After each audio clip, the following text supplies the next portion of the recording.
ಇವತ್ತು ನಮ್ಗೆಲ್ಲ ಬಹಳ ಸಂತೋಷ ಆಗ್ತಾ ಇದೆ. ಭಗವಂತನ ಕೃಪೆ ವರ್ಣ ನಮ್ಮ ರೈತನ ಬದುಕಿಗೆ ಸಹಾಯ ಮಾಡಿಕೊಂಡು ಬರ್ತಾ ಇದ್ದಾರೆ. ನಮ್ಗೇನಪ್ಪ ದುಃಖ ಅಂದ್ರೆ ಕರ್ನಾಟಕ ಸಿದ್ದರಾಮಯ್ಯ ನೇತೃತ್ವದ ಸರ್ಕಾರ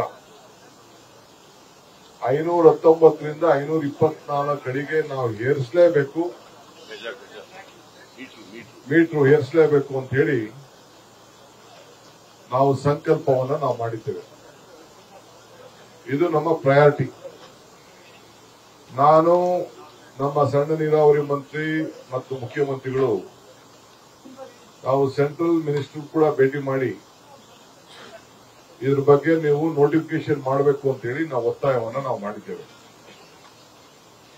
ನಾನು 5 ಬಾರಿ ಭೇಟಿಯನ್ನ ಮಾಡಿದ್ದೇನೆ. ಈ ವಿಚಾರ ಪ್ರಸ್ತಾವನೆ ಮಾಡಿದ್ದೇನೆ. ಪ್ರೈಮ್ ಮಿನಿಸ್ಟರ್ ಕೂಡ ನಾವು ಭೇಟಿ ಮಾಡಿದ್ದೇವೆ. 2 ಬಾರಿ ಸಭೆ ನಿಗದಿ ನಮ್ಮ ಕೇಂದ್ರ ಮಂತ್ರಿಗಳು ನಿಗದಿಯನ್ನ ಮಾಡಿದ್ರು.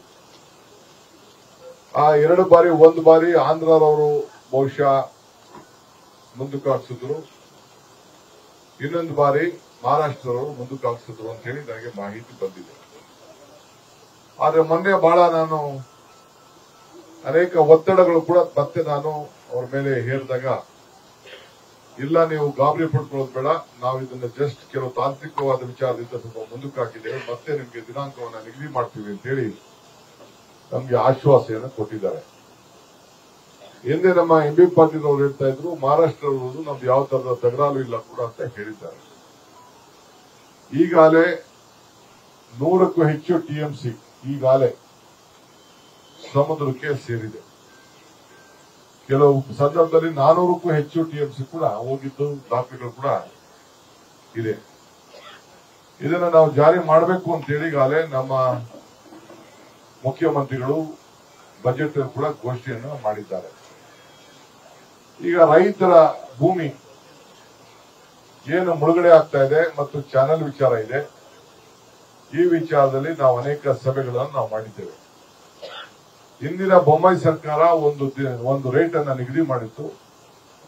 ನಮ್ಮ ಅನೇಕ ಶಾಸಕರು ಮಂತ್ರಿಗಳೆಲ್ಲ ನಮ್ಮ ಮೇಲೆ ಒತ್ತಡವನ್ನು ಹಾಕಿ ಅವರೇನು ಕ್ಯಾಬಿನೆಟ್ ನಲ್ಲಿ ಬಿಜೆಪಿ ಸರ್ಕಾರ ಮಾಡಿತ್ತು ಅದನ್ನು ನಮಗೆ ಅನುಕೂಲ ಆಗ್ತಾ ಇಲ್ಲ, ಕಾನೂನು ಚೌಕಟ್ಟಿನಲ್ಲಿ ನಮ್ಗೆ ತೊಂದರೆ ಆಗ್ತಾ ಇದೆ ಅಂತ ಹೇಳಿ ನಮ್ಮ ಮೇಲೆ ಒತ್ತಡವನ್ನು ಹಾಕಿ ಬೆಳಗಾಂನಲ್ಲಿ ಮುಖ್ಯಮಂತ್ರಿಗಳು ಎಲ್ಲ ಶಾಸಕರನ್ನು ಕರೆಸಿ ತೀರ್ಮಾನವನ್ನ ಮಾಡಿದ್ದಾರೆ.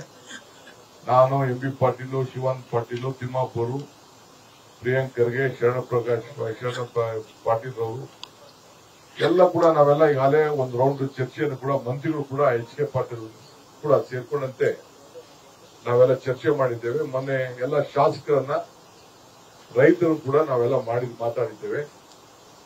ಏನು ನಮ್ಮ ಸಭೆಯಲ್ಲಿ ಏನು ಅಭಿಪ್ರಾಯ ಮೂಡ್ತು ಅದನ್ನ ಮುಖ್ಯಮಂತ್ರಿಗಳು ಕೂಡ ನನ್ನ ಗಮನಕ್ಕೆ ತಂದಿದ್ದೇನೆ. ಬಹುಶಃ ಸುಮಾರು 20,000 ಕೇಸ್ ಈಗಾಗಲೇ ರೈತರು ಕೋರ್ಟ್ಗೆ ಹೋಗ್ತಾ ಇದ್ದಾರೆ. ಕೆಲವು ಲಾಯರ್ಗಳು ನಿಮ್ನೆಲ್ಲ ತಪ್ಪದಾರಿ ಎಳೆಯಲಿಕ್ಕೆ ಪ್ರಯತ್ನವನ್ನು ಮಾಡ್ತಾ ಇದ್ದಾರೆ. ಇದರಿಂದ ಯಾವುದಕ್ಕೂ ನಿಮ್ಗೆ ಅನುಕೂಲ ಆಗುದಿಲ್ಲ ಅನ್ನೋದು ಕೂಡ ನಾನು ಈ ಸಂದರ್ಭದಲ್ಲಿ ಇಲ್ಲಿ ಕೂತ್ಕೊಂಡು ರೈತರ ಸಮುದಾಯಕ್ಕೆ ತಿಳಿಸಲಿಕ್ಕೆ ನಾನು ಬಯಸ್ತಾ ಇದ್ದೇನೆ. ಚೀಫ್ ಮಿನಿಸ್ಟರ್ ಮತ್ತು ಎಲ್ಲ ಮಂತ್ರಿಗಳ ನಮ್ಮ ಆಸೆ ಏನಪ್ಪಾ ಅಂತಂದ್ರೆ, ನಿಮ್ಮೆಲ್ಲರೂ ಕೂಡ ಕನ್ಸೆಂಟ್ ಅಕ್ವಿಷನ್ ಅಲ್ಲಿ ನಿಮ್ಗೂ ಕೂಡ ಸ್ವಲ್ಪ ಸಹಾಯ ಮಾಡಬೇಕು, ಒನ್ ಟೈಮ್ ಆದಷ್ಟು ಇದನ್ನ ಬಗೆಹರಿಸಬೇಕು ಅಂತ ಹೇಳಿ. ಯಾಕೆಂದ್ರೆ ಯಾವತ್ತು ಬೇಕಾದ್ರೂ ಕೂಡ ನಾವು ಆಗ್ತಾ ಇರೋಂತ ಒತ್ತಡದ ಮೇಲೆ ಕೇಂದ್ರ ಸರ್ಕಾರ ನಮಗೆ ನ್ಯಾಯವನ್ನು ಒದಗಿಸಿಕೊಡ್ಲೇಬೇಕಾದಂತ ಅನಿವಾರ್ಯತೆ ಇದೆ. ನಾಳೆನೇ ನೋಟಿಫಿಕೇಶನ್ ಮಾಡಬಹುದು, ಇದಕ್ಕೆ ಯಾವ ತಕರಾರು ಇಲ್ಲ. ನಮ್ಮ ಪಾಲು ನಮ್ಗೆ ಏನ್ ಸಿಕ್ಬೇಕು ಅದು ಸಿಗ್ಲೇಬೇಕು. ಟೆಕ್ನಿಕಲ್ ಆಸ್ಪೆಕ್ಟ್ ಅಲ್ಲೂ ಕೂಡ ನಾವು ಈಗಾಗಲೇ ಲೀಗಲ್ ಟೆಕ್ನಿಕಲ್ ಆಸ್ಪೆಕ್ಟ್ ಅಲ್ಲಿ ಈಗಾಗಲೇ ನಾವು ಚರ್ಚೆಯನ್ನು ನಾವು ಮಾಡಿದ್ದೇವೆ. ಸದ್ಯದಲ್ಲೇ ಇನ್ನೊಂದು 3-4 ದಿನದಲ್ಲೇ ನಾವು ಮೊನ್ನೆ ಕ್ಯಾಬಿನೆಟ್ ದಿನ ಮಾನ್ಯ ಕೆಲವು ಶಾಸಕರೆಲ್ಲ ಅಲ್ಲೇ ಇರಿ ಅಂತ ಹೇಳಿದ್ದೇವೆ. ನಾವು ಚೀಫ್ ಮಿನಿಸ್ಟರ್ ಹತ್ರ ಕೂತ್ಕೊಂಡು ಒಂದು ದಿನಾಂಕವನ್ನ ಇನ್ನೊಂದು 3-4 ಈ ವಾರದಲ್ಲೇ ಏನು ಕನ್ಸರ್ನ್ ಅಕ್ವಿಷನ್ಗೆ ಒಂದು ನಿಗದಿಯಾದಂತಹ ಬೆಲೆಯನ್ನ ನಾವು ಸದ್ಯದಲ್ಲಿ ನಾವು ಘೋಷಣೆ ಮಾಡ್ತೇವೆ. ಇದಕ್ಕೆ ನಾವು ಮುಂದಕ್ಕೆ ಹಣ ಕೂಡ ನಾವು ಇದನ್ನ ಒದಗಿಸಬೇಕಾಗ್ತದೆ. ಒಂದೇ ಸತಿ ಸ್ಟೆಪ್ ಬೈ ಸ್ಟೆಪ್ ಇದನ್ನ, ಮತ್ತು ಯಶವಂತಗೌಡರು ಪಾಟೀಲ್ ಕೂಡ ಆ ಮೀಟಿಂಗ್ ಅಲ್ಲಿ ನಮ್ಮ ಕ್ಯಾನಲ್ ಅವರಿಗೆ ಬೇಕಾದ್ರೆ ಲಿಬರಲ್ ಆಗಿ ನೀವೇನ್ ಬೇಕಾದ್ರೂ ತೀರ್ಮಾನ ಮಾಡಿ, ಯಾಕಂದ್ರೆ ನಮ್ಮ ಜಮೀನುಗಳು ಆ ಕಡೆ ಈ ಕಡೆ ಬೆನಿಫಿಟ್ ಆಗ್ತದೆ. ಮಿಕ್ಕಿದ್ದನ್ನ ಈ ಮುಳುಗಡೆ ಆಗೋದವ್ರಿಗೆ ಸ್ವಲ್ಪ ನೀವು ಉದಾರ ಮನಸ್ಸಿಂದ ಮಾಡಬೇಕು ಅಂತ ಕೂಡ ಅವರೊಂದು ಅಭಿಪ್ರಾಯ ಕೂಡ ತಿಳಿಸಿದ್ರು. ಇದನ್ನ ನಮ್ಮ ನಮ್ಮ ಎಂ ಬಿ ಪಾಟೀಲ್ ಅವರು ಕೂಡ ಬೇರೆ ಬೇರೆ ಕಡೆ ಅನೇಕ ಸಲಹೆಗಳನ್ನು ಕೂಡ ಅವರ ಅನುಭವದಲ್ಲಿ ಕೂಡ ಅವರು ಕೂಡ ನನಗೆ ತಿಳಿಸಿದ್ದಾರೆ. ಶಿವಾನಂದ ಪಾಟೀಲ್ ಅವರು ಕೂಡ ತಿಳಿಸಿದ್ದಾರೆ. ನಮ್ಮ ಇವ್ರ ಬಿಳಿ ತಿಮ್ಮಾಪುರ ಅವರು ಸರ್ಕಾರ ಬಿಟ್ಬಿಟ್ಟು ರೈತ ಪರವಾಗಿ ನಿಂತ್ಕೊಂಡಿದ್ದಾರೆ ಜೋರಾಗಿ. ಸೊ ಅದಕ್ಕೆ ಈಗ ನಾವು ಇದನ್ನ ಏನಾದ್ರು ಮಾಡಿ ಸಹಾಯ ಮಾಡಬೇಕು ಅನ್ನೋದು ಮುಖ್ಯಮಂತ್ರಿಗಳು ನಾವು ಈ ಬರೋಕ್ಕಿಂತ ಮುಂಚಿತ ಕೂಡ ಈಗ ಚರ್ಚೆ ಮಾಡಿದ್ದೇವೆ. ಸೊ ರೈತರು ತಮ್ಮ ರಿಕ್ವೆಸ್ಟ್ ಮಾಡ್ಕೊಳ್ತೀನಿ, ನಮ್ಮ ರೈತರ ಮುಖಂಡಗಳಿಗೆ ಶಾಸಕರಿಗೆ ಜವಾಬ್ದಾರಿ ಏನಪ್ಪಾ ಅಂತಂದ್ರೆ ಇನ್ನು ಮುಂದಕ್ಕೆ ಯಾವುದು ಕೂಡ ಅಪೀಲ್ ಇರಬಾರದು. ಒನ್ ಟೈಮ್ ಕನ್ಸೆಂಟ್ ಅಕ್ವಿಷನ್ ತಾವೆಲ್ಲ ಅನುಮತಿ ಕೊಡಬೇಕು. ಏನು ರಿಹಾಬಿಲಿಟೇಷನ್ ಇದೆ ಅದಕ್ಕೆ ಬೇರೆ ತೀರ್ಮಾನವನ್ನು ನಾವು ಮಾಡ್ತೇವೆ. ಈಗ ನಾನು ಅದ್ರ ಬಗ್ಗೆ ನಾನು ಮಾತಾಡಕ್ಕೆ ಹೋಗುದಿಲ್ಲ. ಒಂದಕ್ಕೆ ಈಗೇನು ಈಗೇನು 524 ಮೀಟರ್ಗೆ ಏನ್ ನೀರು ನಿಲ್ತದೆ ಅದಕ್ಕೆ ಸಂಬಂಧಪಟ್ಟಂತೆ ನಾವು ಒಂದು ದೊಡ್ಡ ಗೋಷ್ಠಿಯನ್ನ ಮುಂದಿನ ವಾರ ನಾವು ಮಾಡೋರಿದ್ದೇವೆ. ಇವತ್ತು ನಮ್ಗೇನು ನೀರು ಇವತ್ತು ಹೋಗ್ತಾ ಇದೆ, ಸಮುದ್ರಕ್ಕೆ ಹೋಗ್ತಾ ಇದೆ, ನಿಲ್ಲಿಸಿ ನಮ್ಮ ನೀರಾವರಿ ಜನರಿಗೆ ಅನುಕೂಲ ಮಾಡಿಕೊಡ್ಬೇಕು ಅನ್ನೋದು ನಮ್ಮ ಸರ್ಕಾರ.